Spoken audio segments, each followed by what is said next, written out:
You may have heard the bishops are doing a Eucharistic revival. I'm the chair of the United States Conference of Catholic Bishops Committee on Evangelization and Catechesis, and we've been charged on behalf of all the bishops in the United States to direct and lead a Eucharistic revival, which we hope will renew Eucharistic faith in the church at every level and affect the church at every level. And we want every parish to be involved in this Eucharistic revival, and we want you to be part of it. It's an incredible support that we've received from all the bishops, and we're very excited about what this might mean practically for you in your parish. So I'd like to share with you first where this revival came from, and second, why it's important, third, how you can participate. So even before the COVID-19 pandemic dramatically affected our church, which continues to affect us in dramatic ways, Bishop Barron, who at that point was the chair of the Committee on Evangelization and Catechesis, already had the idea of doing a Eucharistic revival. You see, many bishops were bothered by the Pew study that came out in 2019, which showed that less than 30% of Catholics believed in the real presence. And bishops were asking, what can we do about this? So Bishop Barron got together a group of bishops, and they began to discuss the possibility of doing a Eucharistic revival in January and February of 2020. Well, we know what happened in March of 2020. COVID hit. And we didn't even have the bishops meeting in June. And it wasn't until November of 2020 that we were able to begin to talk with the body of bishops about what it might mean for us to do a Eucharistic revival. We had a lot of support from the bishops, and so we spent all the spring of 2021 consulting national experts across the country about how we could do this revival in a way that would have the largest impact. We met with lots of different evangelistic leaders and leaders of apostolates to get their ideas and to get their support. We began then to work with apostolates and partners in order to make this revival a success. And here's one of the things I want to explain about this revival. We are not expecting that this is simply a top-down initiative. Rather, we want to be able to invite everyone to participate in their own way in this revival. Because what we're looking to do is to start a fire, not a program. In other words, we want people to be inspired and to be able to take this forward. We've had a ton of incredible partners step forward. Partners like Revive Parishes and the Augustine Institute, the McGrath Institute for Church Life, the Knights of Columbus, the National Federation of Youth Ministers, the National Association of Catholic Campus Ministers, our Sunday Visitor, the Franciscan University of Steubenville, leaders in the Charismatic Renewal, both in English and Spanish, and many more people. And basically, what I've been discovering as I'm trying to lead this effort and bring people together is that everybody believes this is the right time for a Eucharistic revival. People are really believing that right now we have a crisis in Eucharistic faith, but we can do something about it. So let's look at the plan. What's our goal? To renew the church by enkindling a living relationship with the Lord Jesus Christ in the Holy Eucharist. So we recognize that church renewal must come from a relationship with Jesus Christ, and the Eucharist is the source and the summit of this relationship. And we want people to be drawn deeper into this relationship with Jesus and therefore to be able to live Eucharistic lives. We really hope to impact the church at every level over a period of 3 years. We've already begun forming national leaders for this revival, and we want to begin to push this out starting in the spring. What's our vision? What do we want to see? We want to see a movement of Catholics across the United States healed, converted, formed, and unified by an encounter with Jesus in the Eucharist and sent out on mission for the life of the world. We hope at the end of these 3 years to have formed and sent more than 100,000 missionaries who are ready to share the love of Jesus in the Eucharist with everyone. Another question people ask is, why now? Of course, I already mentioned some of the negative reasons for why this revival is necessary. The 2019 Pew study, which showed these disturbing results about belief in the real presence. We realize there's some problems with that study, which is why we're redoing that study through CARA this fall. And of course, we're yet unaware of the impact of COVID-19 on our churches. We know that many people still haven't come back to church after being away from COVID-19. And we're all aware of the rapid number of people who are disaffiliating from the church and that we need to do something to stop disaffiliation and to invite people back. But there are many positive reasons for doing a Eucharistic revival. You know, over 200 years ago, the Church began a tradition of Eucharistic congresses. And that is that every few years, we should gather together and celebrate the incredible gift of the Eucharist. Why? Because the Eucharist is our greatest gift. And we have to rekindle the love that we have for the Eucharist in the Church. We have to remind people of the incredible gift of the Eucharist. It used to be in this country that we would have an international or national Eucharistic Congress about every 10 years. In the 1930s, there was an International Eucharistic Congress in Chicago. 500,000 people were at Soldier Field for the opening Mass. Almost 1 million people were at Mundelein Seminary for the closing Mass. In the 1940s, in Cleveland, Pope Pius XI, 1935 in Cleveland, Pope Pius XI addressed the crowd by radio. We want to do that at our Eucharistic Congress and have Pope Francis address us by video. In fact, many bishops have told me they were present at the last Eucharistic Congress we had in this country, which was an International Eucharistic Congress in 1976. At that event, a guy named Karol Wojtyła, Cardinal Karol Wojtyła, shared the stage with Mother Teresa. Cardinal Karol Wojtyła would of course become St. John Paul II. And many bishops tell me they were dramatically affected by that experience. Here's the main reason we want to do this revival. Right now, the Church in the United States needs unity and healing that can flow from rekindling our love for Christ in the Eucharist. And we need to rekindle the love of our people so that they can become missionaries of the Eucharist. How do we intend to do this? Based on our listening sessions and our research, we've developed what we call 5 strategic pillars. These pillars are important as you begin to think in your own parish about how I might implement the revival, because these pillars give us the way to implement the revival. First, we want to foster encounters with Jesus through charismatic proclamation and experiences of Eucharistic devotion. We recognize that coming to a deeper understanding and love of the Eucharist is not simply about catechesis. We need good catechesis, and we will do good catechesis. But we also have to appeal to the heart. And that means we have to proclaim the kerygma, the good news, and we have to provide people experiences where they can spend time with the Lord and have their hearts opened to encounter the Lord as a living person.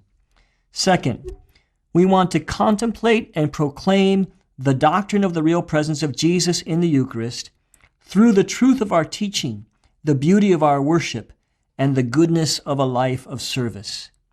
We want to deliver clear teaching. We want to also raise and elevate our worship. And we want to show people that the Eucharist is meant to make a difference in the way we live our lives. So we want to deliver really good catechesis. And in fact, we hope to be able to do this virtually in every parish in the country. That is online, by providing excellent courses for people to access in small groups in parishes. The third one of our strategic pillars: empower grassroots creativity by partnering with movements, apostolates, educational institutions, and parishes. In other words, we realize we can't just expect that we can push this out through diocesan and parish structures, but we want to invite lots of people who love the Eucharist to help us with this. And that way, they too can be part of this revival. So one, for example, could think about the Knights of Columbus, which have foot soldiers in every parish. They've fully embraced this revival, and they want to help parishes be able to implement it. One could imagine charismatic renewal prayer groups who love the Eucharist, and when they're present in parishes, they can be part of helping this revival happen at the parish level. The fourth pillar, we want to reach the smallest unit: parish, small groups, and families. We believe the biggest impact of this revival will come in year 2, which we're calling the parish year, when we invite people to participate in small groups at the parish level. The Augustine Institute has donated their Formed platform for us to be able to use throughout this revival. We'll be able to produce and deliver for free excellent video resources that will help you run small groups, and we can provide training online for small group leaders. In this way, we can lead people through catechesis and study and faith sharing to a real encounter with Jesus in their small groups and in their families. And lastly, we want to embrace and learn from the various rich intercultural Eucharistic traditions. We want to express the Eucharistic love of the whole church and the various cultural traditions in our church. It's one of the beauties of being Catholic. Every culture loves the Eucharist, and they express it in different ways. For example, you might not know that the largest gathering of Catholics every year for Mass happens when the Vietnamese Catholics gather between 80,000 and 100,000 every summer in Missouri for their Eucharistic Marian days. The Vietnamese call all of their youth groups Eucharistic youth groups because they understand that if you teach young people to love the Eucharist, they'll stay in the church. So we want to learn from all these various cultural traditions so that we can share the wealth of our church. You know, this Eucharistic revival will culminate in a national Eucharistic Congress. And I want to talk a little bit about why that's important. As we've been listening to various groups and apostolates around the country, they say that this National Eucharistic Congress is what makes this a national movement. In other words, we're headed somewhere. We're on pilgrimage together. We're going towards a national event. In fact, when we've decided that this national event should be something different than what we've done in the past. Many of you might be familiar with the encuentro process, which was similar to what happens in the Eucharistic revival. It had a parish level. It had a diocesan level. Rather, we want this to be not just an event for leaders, but an event for missionaries. We want it to be more like World Youth Day or the World Meeting of Families, where literally 100,000 people can come together and encounter Christ together in the Eucharist and then be sent out on mission. We're already reaching out to various sponsors and foundations and donors to help with this. We're already investigating locations. We expect to announce that very soon. What will we do? The revival is a 3-year process. We want it to be 3 years because we want to make sure that it penetrates deep enough into the life of the church. So the first year will be a year of diocesan revival. The revival will begin on the Feast of Corpus Christi 2022. We hope that day to have Corpus Christi processions, Eucharistic processions, in over 100 dioceses across the country. And we want to, during this year, engage diocesan leaders and provide for diocesan events. We're mobilizing a corps of Eucharistic preachers who will be available to come to diocesan and parish events throughout the revival. We'll provide formation events for diocesan leaders and online training to form people who will be leaders at the parish level, but they can be formed in that first diocesan year.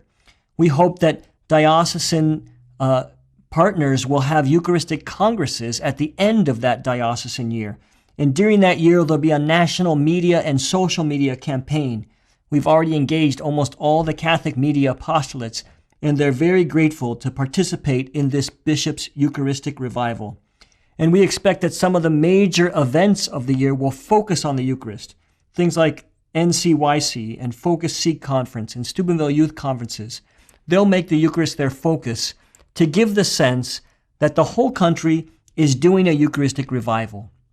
And then in the summer of 2023, on the Feast of Corpus Christi, we'll end the diocesan year and begin the parish year. This is the year where we'll provide free catechetical resources for all levels of the parish, for young people and for Catholic schools, as well as for adults and small groups. We'll provide resources for having things like mercy nights in the parish where you can have adoration and confession, resources to bring together young people around adoration, resources to affect your religious education, to teach young people about the Eucharist. We have a publisher, for example, who wants to help us produce millions of copies of a little tract on the Eucharist, a little book that we could get in the hands of every Catholic to explain the beauty of our teaching on the Eucharist. Also, during this year, this parish year, we're planning to start a national Eucharistic procession. That is, we're going to have a monstrance with the Blessed Sacrament in it, and we're going to travel the country, going to every region. And during that year, we'll be having events in every region where the bishops will gather with young people or with immigrants or with racially diverse groups to pray for healing or with old people to give them encouragement.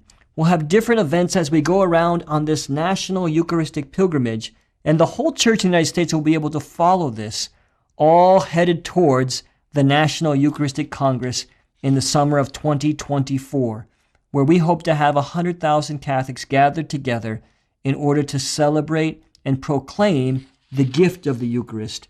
And we hope then to send those 100,000 people back out into our country to be missionaries, to transform our country with the love of the Eucharist.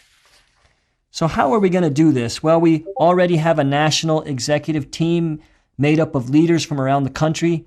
They're organizing working groups with others, people who work in diocesan offices, evangelistic leaders, various kinds of point persons. And this team meets monthly to execute this revival over the period of the years. Now, whenever you propose a kind of large-scale movement, there's always concern about the cost. We're trying to do this as cost-effective as possible. We want to provide our resources free of charge. We want to be able to find sponsorship, even for Eucharistic preachers to be able to go out. So we promise to do this as inexpensive as we can, especially for you people at the parish level, so that in fact it's easy access for you. Now, how can you help? This is the real question I want to get to for you today. Especially those who work in parishes, we need your creativity. This revival is not really a program. It's about starting a fire, as I've been saying. There's no right way to do this. We all love the Eucharist, and we can all find creative ways to share that love. So we need to pray and think about how we might do this in our own parishes. Use the first year, the diocesan year, to be able to train and motivate your parish leaders so they're ready for the parish year. And also use that year to begin to develop your plan in your parish. Of course, reach out to your diocese to find out what they're doing and how they can help, how you can help. Think of ways that you can bring the strategic pillars of the Eucharist into what you're doing catechetically and evangelistically in the parish. There's plenty of things that we can do, right? Catechesis for adults and youth, small groups for the parish revival year, growing Eucharistic adoration and trying to encourage that in your parish, Eucharistic processions for all ages, Eucharistic retreats, mercy nights where we offer adoration and confession, days of Eucharistic service where we actually bring the goodness of the Eucharist by going out to serve other people. These are all ways that you can promote the Eucharistic revival in your own parish. So look for ways that you might do that with your own creativity. Of course, one of the keys to the Eucharistic revival being successful is that you and I have to revive the love of the Eucharist in our own hearts. I often tell priests what Fulton Sheen used to say, the Venerable Fulton Sheen, whom we hope will soon be a saint. He used to say that the most important moment of a priest's day, aside from the celebration of Mass, was a Eucharistic holy hour. And he committed himself while a seminarian to make a holy hour every day of his priesthood. And he said if every priest would do that, then he was sure we would remain faithful to our vocation. And so even to the lay people out there, I'd say, what can you do to increase your own Eucharistic devotion? Is it committing to an hour of adoration in an adoration chapel in your parish or in your community? Is it committing to spending some extra time in prayer or extra time in service? All of us have to be willing to light this own fire in our own hearts if we expect that this fire is going to spread. So I really want to encourage you to think creatively about how you might be involved in this revival. Look for more information, especially at our website, which is eucharisticrevival.org, and find ways that you in the parish can help be part of this movement, which I expect is going to have significant impact on the life of the Church in the United States. Thank you for all you do.